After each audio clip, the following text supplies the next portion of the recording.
అందరికీ జై శ్రీరామ్. చాలా ముఖ్యమైన విషయం, జాగ్రత్తగా వినండి. ఇందాక గ్రౌండ్లోకి వెళ్ళినప్పుడు ఒక హిందూ వ్యక్తి అబ్బాయే, చిన్న వయసు అబ్బాయి, తను కలిసి అన్నాడు, అన్న మనం ఎంతో పోరాటం చేస్తున్నాం ధర్మం కోసం, మన వాళ్ళని ఇతర మతాలకు పోకుండా మనం ఎంతో కట్టడి చేస్తున్నాం, ఏదో రకంగా ప్రయత్నాలు అయితే చేస్తూనే ఉన్నాం, అయినా మన ప్రయత్నాలు వృధా పోతున్నాయేమో అని అనిపిస్తుంది. చాలామంది ఏదో ఒక ఆశ చూపించడం వల్ల కొంతమంది క్రైస్తవ మతానికి వలస వెళ్తున్నారన్న, చాలా బాధ అనిపిస్తున్నది.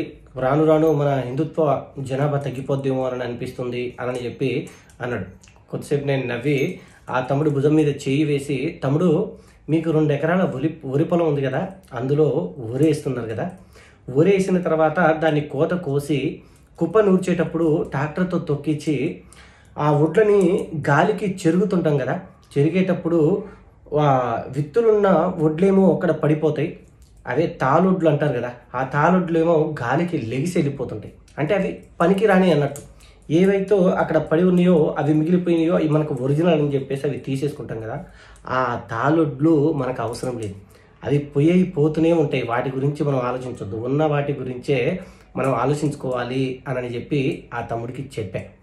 అయితే ఇక్కడ మీరు అనుకోవచ్చు, ఈ రకంగా కవర్ చేసుకుంటారు బాగానే అని చెప్పి. ఒరే, కవరింగ్ కాదురా, ఇది నిజం. ఇప్పుడు నీకు నచ్చేలా ఇంకో మాట చెప్పనా?